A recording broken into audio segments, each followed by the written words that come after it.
পঞ্চম শ্রেণীর প্রিয় শিক্ষার্থীরা, আসসালামু আলাইকুম। আশা করি ভালো আছো। আজকে আমি চলে এলাম আরেকটি পর্বে। এই পর্বে আলোচনা করব অধ্যায় 11 পরিমাপের 120 পৃষ্ঠার অঙ্কগুলো নিয়ে। আজকে অঙ্কে আমি আলোচনা করব খালি ঘরে ছোট বড় চিহ্ন বসাও, তারপর যোগ বিয়োগ করে লিটার, ডেকালিটার বিভিন্ন এককে পরিণত করে অঙ্কগুলো নিয়ে। তো তোমরা ক্লাসটি প্রথম থেকে শেষ পর্যন্ত আশা করি ধৈর্য সহকারে দেখবা। আমি তোমাদেরকে যতটা সহজভাবে পারা যায় আমি বুঝিয়ে দেব। আশা করি তোমরা সহজে অঙ্কগুলো বুঝতে পারবা। তো চলো আমরা অঙ্কগুলো শুরু করি। তো শুরুতে দেখো, 1 নম্বরে ছিল খালি ঘরে বড় বা ছোট চিহ্ন বসাও। তো এখানে দেখো 50 লিটার আর 5000 মিলিলিটার বলেছে। 50 লিটার 5000 মিলিলিটার। এখন বলো তো 1 লিটার সমান কত মিলিলিটার? 1 লিটার সমান হচ্ছে 1000 মিলিলিটার। তো 1 লিটার সমান যদি 1000 মিলিলিটার হয়, তাহলে 50 লিটার সমান কত হবে? 50000 মিলিলিটার। তাহলে 50000 মিলিলিটার বড় না 5000 মিলিলিটার বড়? তাহলে 50000 মিলিলিটার বড়। তাহলে আমাদের এখানে কী হবে? বড় চিহ্ন হবে। তারপর এখানে দেখো 6350 ডেকালিটার, আর এটা হচ্ছে কিলোলিটার। তাহলে আমরা এটাকে কিলোলিটার না করে আমরা এটাকে ডেকালিটার বানাবো। তো 1 কিলোলিটার সমান কত ডেকালিটার হয়? 1 কিলোলিটার সমান হয় 100 ডেকালিটার। কারণ কিলো, হেক্টো, ডেকা 3 ঘর, অর্থাৎ শতক ঘর পর্যন্ত আসতে হচ্ছে। আর বড় একক থেকে ছোট একক গেলে আমরা কী করি? ভাগ করি। তাহলে 1 কিলোলিটার সমান হচ্ছে 100 ডেকালিটার। তাহলে 2 কিলোলিটার সমান কত? 200 কিলোলিটার। তাহলে 200 ডেকালিটার বড় নাকি 6350 ডেকালিটার বড়? তাহলে 6350 ডেকালিটার বড়। তাহলে আমাদের এখানে কী চিহ্ন হবে? বড় চিহ্ন হবে। তারপরে দেখো 3 নম্বরটা, এটা একটু তোমরা একটু ভালো করে আরও মনোযোগ দিবা। এটা একটু ভিন্ন রকম। এখানে বলছে 300 লিটার বড় নাকি 1 ঘনমিটার বড়। এটা ব্যতিক্রম না। দেখো 300 লিটার আর এখানে বলছে 1 ঘনমিটার। এটা আমরা নর্মালি আমি হয়তো বলে দেব তোমাদের যে 1 ঘনমিটার সমান হয় 1000 লিটার। তাহলে 1 ঘনমিটার সমান যদি 1000 লিটার হয়, তাহলে 1000 লিটার বড় না এটা বড়? তাহলে 1000 লিটার বড়। কিন্তু এটা কিভাবে হচ্ছে তোমাদের একটু আমি এখানে প্রমাণ দেবো। কারণ এই যে বইয়ে দেওয়া আছে এখানে দেখো যে 1 ঘন সেন্টিমিটার সমান হচ্ছে 1 লিটার। ঠিক আছে? 1 ঘন সেন্টিমিটার সমান 1 লিটার। তাহলে ঘন সেন্টিমিটার কি? আমরা যখন কোনো কিছু বর্গ করি তখন কি ওই জিনিসটা 2 বার গুণ করি। যদি আমরা বড় ক্ষেত্রফল বের করি, 10 সেন্টিমিটার করে দেওয়া আছে, তো 10কে 2 বার গুণ করি। ঠিক আছে? 100 হয়। সেই রকম যদি ঘন বলে, ঘন হচ্ছে তার 3টা দিক থাকে। যেমন আয়তাকার ঘনবস্তুর কয়টা দিক? দেখো 2টা, দৈর্ঘ্য প্রস্থ। ঠিক আছে না? কিন্তু একটা ঘনবস্তুর 3টা থাকে। একটা ঘনবস্তুর 3টা, অর্থাৎ তোমরা যে রাবারটা দেখতে পাচ্ছ, এই রাবারটা একটা আয়তাকার ঘনবস্তু। এর কয়টি দিক আছে? 3টি। কিভাবে 3টা? দেখো, কারণ এটার দৈর্ঘ্য আছে, প্রস্থও আছে, আবার দেখো উচ্চতাও আছে, অর্থাৎ কতখানি রাবারটা লম্বা সেটাও আছে। তাহলে কি আছে? দৈর্ঘ্য, প্রস্থ এবং উচ্চতা। তাহলে যা 3টা দিক থাকে, দৈর্ঘ্য, প্রস্থ, উচ্চতা থাকে, সেটাকে বলে ঘনবস্তু। আর সেটা যদি আয়তাকার হয় তাহলে আয়তাকার ঘনবস্তু। তাহলে আমরা যদি এখানে লিখি যে সাধারণত যে 1 মিটার সমান কত সেন্টিমিটার?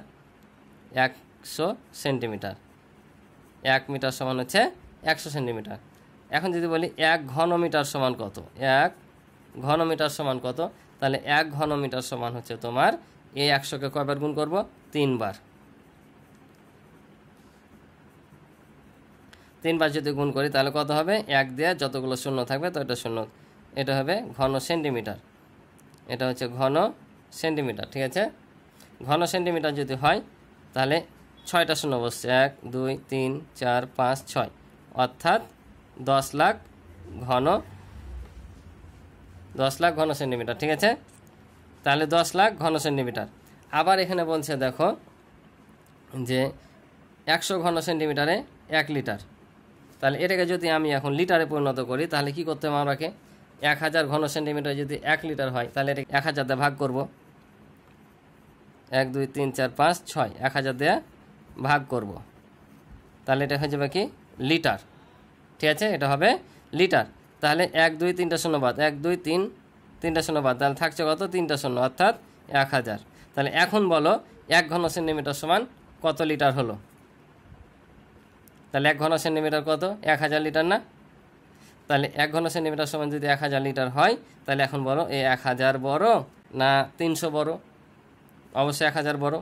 1000 যদি বড় হয় তাহলে 1000 লিটার সমান হচ্ছে 1 ঘন সেন্টিমিটার, তার মানে 300 লিটারের চাইতে 1 ঘন সেন্টিমিটার কি বড়। আর এটা ছোট, অর্থাৎ ছোট চিহ্ন বসবে, তাহলে ছোট চিহ্ন বসলো। আশা করি তোমরা অঙ্কটি বুঝেছো। এবার দেখো 2 নম্বর অঙ্ক, যোগ এবং বিয়োগ করে উত্তরটি বন্ধনীতে দেওয়া এককে প্রকাশ করো।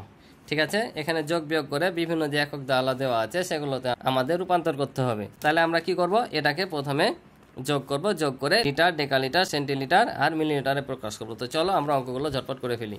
তাহলে দেখো এখানে কি বলেছে, এটা যোগ করে আমরা এই এককগুলোতে পরিণত করব। তাহলে প্রথমত আমরা কি করব, যোগ করে নিব। তাহলে আমরা যদি এই 9 সাথে 3 যোগ করি তাহলে কত হবে, 12, 12 2 হাতে থাকে 1, 4 আর 8 12 আর হাতে রেখে 13 3 হাতে থাকে 1, 6 আর 2 8 আর হাতে রেখে 9, 2 আর 3 হচ্ছে 5, অর্থাৎ 5932 মিলিলিটার। তাহলে এখন এটাকে কী করবো, আমরা প্রথমে লিটারে প্রকাশ করব। তো আমরা জানি যে 1000 মিলিলিটারে হয় 1 লিটার। তাহলে আমরা যদি ছোট একক থেকে বড় একক যাই কী হয়, ভাগ হয়। তাহলে 1000 মিলিতে যদি 1 লিটার হয় তাহলে এখানে কত আছে, 5000 না, তাহলে কত লিটার হবে, 5 লিটার। আর এভাবে যদি করো তোমরা, যদি 5932কে 1000 দ্বারা ভাগ করো, তাহলে আমি প্রথমে বলেছি কি যতগুলো শূন্য থাকে তত ঘর আগে দশমিকটা সরে আসে। তো এটা হচ্ছে পূর্ণ সংখ্যা, পূর্ণ সংখ্যার কোথায় দশমিক থাকে এখানে, তাহলে এখান থেকে আমরা কত ঘর আসবো, 3টা শূন্য আছে 3 ঘর আসবো, 1 2 3, তাহলে কত 5-এর ঘরে আসছে না, তাহলে এই 5টা, তাহলে দেখো 1000-এর ঘর আছে, এই 5টা হচ্ছে লিটার। ঠিক আছে, তাহলে বাকি থাকলো 932 মিলিলিটার। ঠিক আছে, এটাকে আমরা বানাবো এখন ডেকা লিটার। তো আমরা কত মিলিতে 1 ডেকা হয় আগে আমরা জানবো। তাহলে আমরা যদি গণি যে millilitre, centilitre, decilitre, litre, decalitre, তো কয় ঘর আসতে হচ্ছে, 1 2 3 4 5, অর্থাৎ একক, দশক, শতক, হাজার, অযুত। 1 অযুত সমান কত, 10,000। তাহলে এটাকে আমরা কি করব, 10,000 দ্বারা ভাগ করব।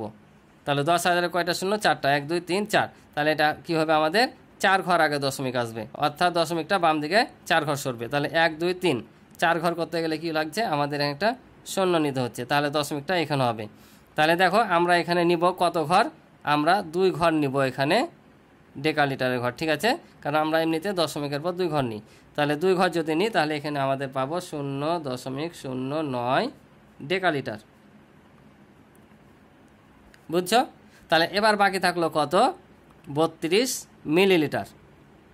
32 মিলিলিটার, 32 মিলিলিটার যদি থাকে তাহলে আমরা কত মিলিলিটারে 1 সেন্টিলিটার জানি, 10 মিলিলিটারে 1 সেন্টিলিটার। তাহলে থেকে 10 দিয়ে ভাগ করলে কত হবে, 1 ঘর আগে দশমিক আসবে, অর্থাৎ এখানে দশমিক হবে। আর এমনিতে 10 মিনিটে 1 সেন্টিলিটার, অর্থাৎ দশকের ঘরটা হবে সেন্টিমিটারের ঘর, অর্থাৎ দশকের ঘরে আছে 3, আর এককের ঘরে কত থাকলো 2, অর্থাৎ 3 সেন্টিলিটার আর 2 মিলিলিটার। তাহলে এখানে হবে আমাদের 3 সেন্টিলিটার আর 2 মিলিলিটার। তাহলে আমরা যোগ করে কি কি পেলাম, 5 লিটার পেলাম, 0.09 ডেকালিটার পেলাম, আর 3 সেন্টিলিটার 2 মিলিলিটার পেলাম। এটা হচ্ছে আমাদের উত্তর। আশা করি তোমরা অঙ্কটি বুঝেছো। এবার পরের অঙ্ক দেখো, 21 লিটার 540 মিলিলিটার যোগ 12 লিটার 625 মিলিলিটারকে লিটার এবং সেন্টিলিটারে প্রকাশ করতে বলেছে। তো চলো আমরা ঝটপট করে ফেলি। তো আমরা কি করব, আমরা এখানে এই লিটারগুলো এক পাশে করব আর মিলিলিটারগুলোকে এক পাশে করে যোগ করব। তাহলে আমরা কি লিখব, এখানে 21 যোগ 12, এটা হচ্ছে লিটার। আর এ পাশে আমরা কি করব, 540 যোগ 625 মিলিলিটার। ঠিক আছে, এখন আমরা যদি এটা যোগ করি তাহলে কত পাবো, আমরা পাবো 33 লিটার। 33 লিটার। আর এটা যদি যোগ করি তাহলে 0-র সাথে 5 যোগ করলে 5, এটার সাথে 4-এর সাথে 2 যোগ করলে হয় 6, আর 6 আর 5 হয় 11, এটা হবে মিলিলিটার। ঠিক আছে, এখন দেখো আমরাকে প্রকাশ করতে বলেছে কিসে, লিটারে এবং সেন্টিলিটারে। তাহলে আমরা এখানে 33 লিটার পেয়েছি, আর এখানে কত মিলিলিটার পেয়েছি, 1165 মিলিলিটার। তাহলে এখানে দেখো 1000 মিলিলিটারে কত হয়, 1 লিটার না। তাহলে আমরা এখান থেকে কি 1 লিটার পাচ্ছি না, কারণ হাজারের ঘরে যেটা থাকবে সেটা কি লিটার। তাহলে 1 10 শতক হাজার, হাজারের ঘরে কি পাচ্ছি আমরা 1 পাচ্ছি, অর্থাৎ 1 লিটার। আমরা যদি এটাকে 1000 দ্বারা ভাগ করি কত, 3 ঘর আগে দশমিক আসবে 1 2 3, অর্থাৎ এখানে আসছে, মানে আমরা এখানে 1 লিটার পাচ্ছি। তাহলে আমরা এখানে লিখব 33 লিটার যোগ 1, তাহলে এখানে কী লিখব, 1 লিটার পাচ্ছি। ঠিক আছে, 1 লিটার আর থাকছে 165 মিলিলিটার। ঠিক আছে, এখানে লিখে দিবা যে 1 লিটার সমান 1000 মিলিলিটার। ঠিক আছে, তাহলে আমরা একটা এটার সাথে যোগ করে দেবো, তাহলে এখানে হবে 34 লিটার, এখানে থাকে 165 মিলিলিটার। এখন এই মিলিলিটারটাকে কি করতে হবে, সেন্টিলিটার করতে হবে, কারণ আমাদের এখানে কি চেয়েছে, সেন্টিলিটার চেয়েছে। তাহলে আমরা জানি 10 মিলিতে 1 সেন্টি, তাহলে এটাকে কী করব, 10 দ্বারা ভাগ করব। তাহলে 10 দ্বারা যদি আমরা ভাগ করি এটাকে, তাহলে দেখো 165কে 10 দ্বারা ভাগ করলে 1 ঘর আগে দশমিক, অর্থাৎ এখানে দশমিক হবে। তাহলে কত পাবো আমরা, 34 লিটার 16.5 সেন্টিলিটার। ঠিক আছে, আমাদের প্রকাশ করতে বলেছিল লিটার আর সেন্টিলিটারে, তাহলে 10 মিলিতে হয় 1 সেন্টিলিটার, তাহলে 10 দিয়ে যদি আমরা এটা ভাগ করি তাহলে 16.5 সেন্টিলিটার পাচ্ছি, অর্থাৎ এটা আমরা যোগ করে পেলাম 34 লিটার আর 16.5 সেন্টিলিটার। বুঝছো, এটা হচ্ছে আমাদের উত্তর, আশা করি বুঝেছো।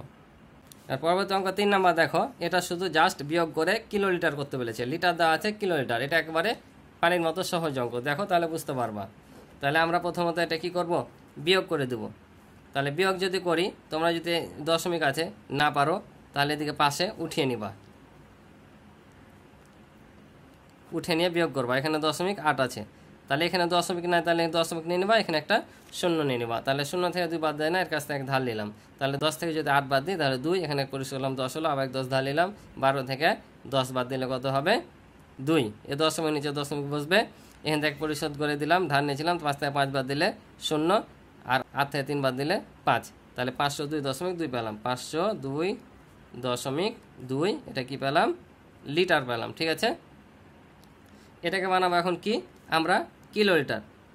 তো কত কিলোলিটারে 1 লিটার হয়, বা কত লিটার 1 কিলো হয়, 1000 লিটারে হয় 1 কিলোলিটার, আর 1 কিলোলিটারে হয় 1000 লিটার।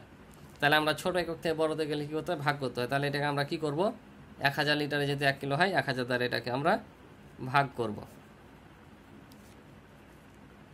আর এখানে লিখে দেবো যেহেতু 1000 লিটার সমান 1 কিলোলিটার। ঠিক আছে, তাহলে আমরা কী করবো, এখানে কয়টা শূন্য আছে, 3টা, 3 ঘর আগে দশমিকটা আসবে, অর্থাৎ এখান থেকে বাম দিকে 1 2 3, অর্থাৎ 0.5022, এটা হয়ে যাবে, সরি এটা হবে কিলোলিটার, তাহলে এটা হবে কিলোলিটার। ঠিক আছে, কারণ আমরা লিটার থেকে কিলোলিটার আসছি, এটা হবে কিলোলিটার।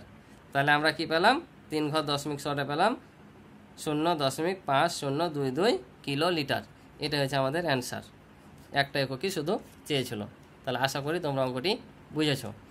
এবার আসি আমরা 4 নাম্বারটায়, বলছে 335 সেন্টিলিটার বিয়োগ 12.5 সেন্টিলিটারকে লিটার এবং মিলিলিটারে প্রকাশ করতে হবে। কিসে, লিটার আর মিলিলিটার, আর এখানে দুইটা দেওয়া আছে সেন্টিলিটার। তাহলে আমরা এটা থেকে এটা নর্মালি বিয়োগ করে দেবো। ঠিক আছে, তো চলো করি।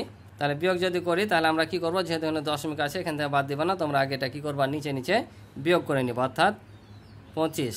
তাহলে এই যে পূর্ণ সংখ্যাটা পূর্ণ সংখ্যার নিচে বসাবা, দশমিক দিবা 5 দিবা। ঠিক আছে, কারণ পূর্ণ সংখ্যার এখানে দশমিক থাকে, তাহলে আমাকে যোগ বিয়োগের ক্ষেত্রে সবসময় কী করতে হয়, দশমিকের নিচে দশমিক বসাতে হয়। ঠিক আছে, তাহলে দশমিক নিচে দশমিক বসালাম, এই যে এখানে 5 আছে তাই এখানে আমরা একটা কিনব 0। এখন বিয়োগ করলে দেখো 0 থেকে 5 বাদ দেওয়া যায় না, 2 এর কাছ থেকে 1 ধার নিলাম, তাহলে 10 থেকে 5 বাদ দিলে 5, এখানে পরিশোধ করলাম, 5 থেকে 3 বাদ দিলে হয় 2, দশমিক নিচে দশমিক, আর 2 থেকে 1 বাদ দিলে হয় 1, আর এখানে 3 নিয়ে আসবে, অর্থাৎ কত পেলাম, 312.5 সেন্টিলিটার পেলাম। ঠিক আছে, সেন্টিলিটার পেলাম। এটাকে আমরা এখন কিসে প্রকাশ করতে হবে, লিটারে আর মিলিলিটারে। তাহলে এখন বলো তো কত সেন্টিলিটার 1 লিটার হয়, 100 সেন্টিলিটারে 1 লিটার হয়। কত, 100 সেন্টিলিটারে 1 লিটার। তাহলে ছোট একক থেকে বড়তে যাচ্ছে, তাহলে ভাগ হবে। তাহলে 100 সেন্টিলিটারে যদি 1 লিটার হয়, তাহলে 70 ঘরে যেটা থাকবে সেটা হবে লিটার, 1 শতক, তাহলে এ 3 থাকছে 3 লিটার। ঠিক আছে না, তাহলে এখানে হবে 3 লিটার। আবার যদি তোমরা 100 দিয়ে এটাকে ভাগ করো, কারণ 100 সেন্টিলিটারে যদি 1 লিটার হয় তাহলে আমরা এটাকে 100 দিয়ে ভাগ করব। তাহলে 100 যদি ভাগ করি তাহলে দশমিকটা কোন দিকে সরবে, বাম পাশে। কয় ঘর, দুটা শূন্য আছে, 2 ঘর, 1 2, অর্থাৎ এখানে হবে এটা হচ্ছে তাহলে তোমার কত লিটারের ঘর, অর্থাৎ 3 লিটার। বাকি থাকলো তাহলে কত, 12.5, এটা সেন্টিলিটার বাকি থাকলো। এটাকে প্রকাশ করবো মিলিলিটারে। এটাকে আমরা 10 দিয়ে কী করবো, গুণ করব। ঠিক আছে, যেহেতু 1 সেন্টিলিটারে যদি 10 মিলিলিটার হয় তাহলে আমরা 12.5 কম হলে বেশি হলে গুণ করব, তাহলে এটা মিলিলিটার হয়ে যাবে। তাহলে মিলিলিটার যদি হয় তাহলে গুণ করলে আমি কি বলেছি, এই 1-এর পরে যটা শূন্য থাকে দশমিকটা ডান পাশে সরে, তাহলে কোথায় সরবে, এ দশমিকটা 5-এর এখানে চলে আসবে, অর্থাৎ 125 মিলি। বুঝছো, তাহলে আমরা এখানে পেলাম 125 মিলিলিটার পেলাম। তাহলে এটা থেকে এটা বিয়োগ করে আমরা সেন্টিমিটার পেলাম। এই সেন্টিমিটারটাকে আমরা লিটার আর মিলিলিটারে প্রকাশ করে পেলাম কত, 3 লিটার আর 125 মিলিলিটার। আশা করি তোমরা অঙ্ক বুঝেছ। এই অঙ্কগুলো একেবারে তোমার ওই 1618 পৃষ্ঠার অঙ্কগুলোর মতো, সবগুলো প্রায় একই রকমই, শুধু এককগুলো চেঞ্জ। এবার দেখো এই পৃষ্ঠার ইম্পর্টেন্ট অঙ্ক। এই অঙ্কটাই সৃজনশীল করে পরীক্ষা আসে। বলছে একটি পাত্রে, মনোযোগ দিয়ে দেখব অঙ্কটা, একটি পাত্রে 250 মিলি কমলা জুস রয়েছে। আমরা এরূপ 40টি পাত্র কিনলে তাতে কত লিটার জুস পাবো। এখানে আমাদের আগে দেখতে হবে উত্তর কি চেয়েছে। উত্তর চেয়েছে তাতে কত লিটার জুস পাবো, লিটার চেয়েছে, অর্থাৎ এখানে সংখ্যা হচ্ছে কমলার সংখ্যা আর হচ্ছে ওজন কত সেটা, অর্থাৎ আমাদের ওজন চেয়েছে কত লিটার। যেটা আমাদের উত্তর চাই সেটা কোন পাশে রাখতে হয়, ডান পাশে রাখতে হয়। তাহলে এখন বলো যে কি করতে হবে, এটা গুণ ভাগ যোগ বিয়োগ কি করতে হবে, এটা করতে হবে গুণ। কেন গুণ, দেখো একটি পাত্রে যদি 250 মিলিলিটার জুস থাকে তাহলে 40টি পাত্রে কম থাকবে না বেশি, অবশ্যই বেশি থাকবে। একটি পাত্রে 250 মিলি, তাহলে 40টি পাত্রে বেশি থাকবে, এটা গুণ করব। তা আমরা প্রথমে গুণ করে নেব, তা যা পাবো তারপর মিলিটাকে আমরা কি করব, লিটারে পরিণত করব। কাজে লিটারে আমরা এটা বানাতে যাব না, দশমিক আসবে, আমরা 40 দিয়েটাকে গুণ করার পর যে মিলিলিটার পাবো সেটাতে আমরা তখন কি করব, লিটার বানাবো, তাহলে আমাদের সহজ হবে। ঠিক আছে, গুণ আর ভাগের ক্ষেত্রে যদি আমরা আগে যা উত্তর চাইবে সেটাতে পরিণত না করি তারপরও হবে, কিন্তু যোগ বিয়োগের ক্ষেত্রে আমাকে আগে এককটা একই রকম করা লাগবে, এটা মনে রাখবা। ঠিক আছে, যোগ বিয়োগের ক্ষেত্রে একই রকম করা লাগবে, গুণ ভাগের ক্ষেত্রে সমস্যা নাই, পরেও যদি পরিণত করো তা হবে। তাহলে চলো অঙ্কটা আমরা ঝটপট করে নিই। তাহলে দেখি, একটি পাত্রে কমলার জুস রয়েছে কত মিলি, 250 মিলিলিটার। তাহলে অতএব 40টি পাত্রে কমলার জুস রয়েছে, তাহলে বেশি রইবে, তাহলে বেশি হলে কি করব, গুণ করে দেবো। গুণ করব, ধরো এ দুটা শূন্য এখন নাই, তাহলে আমরা 25 দিয়ে 4কে গুণ করব, তাহলে 4 পয়সা কত হয়, 100, আর এই যে দুটা শূন্য এখন বসিয়ে দেবো। ঠিক আছে, তাহলে এটা মিলিলিটার। এখন এটাকে প্রকাশ করব কিসে, লিটারে। তাহলে আমরা জানি 1000 মিলিতে হয় 1 লিটার, তাহলে এটাকে 1000 দ্বারা কি করব, ভাগ করে দেব, তাহলে এটা যাবে লিটার। এখানে লিখে দেবো যেহেতু 1 লিটার সমান 1000 মিলিলিটার। বুঝছো, তাহলে এখন যদি ভাগ করি তাহলে 3 ঘর আগে দশমিক বা 1 2 3 1 2 3 3 দশমিক বাদ দিয়ে দাও, তাহলে থাকলো কত, 10 লিটার। অর্থাৎ 40টি পাত্রে কমলার জুস কত থাকবে, 10 লিটার থাকবে। কত লিটার, 10 লিটার। আর এটা হচ্ছে আমাদের উত্তর। আশা করি তোমরা অঙ্কটি বুঝেছ। তো আজকে এ পর্যন্ত ছিল এই পর্বের অঙ্ক। তো আমার ভিডিও যদি তোমাদের ভালো লাগে অবশ্যই চ্যানেলটি সাবস্ক্রাইব করে পাশে থাকবে এবং ভিডিওতে একটু লাইক করে দিবে, আর অবশ্যই কমেন্ট করে তোমাদের মতামতগুলো জানাবে। তো আজকে এ পর্যন্ত, ভালো থাকো, সুস্থ থাকো, আল্লাহ হাফিজ।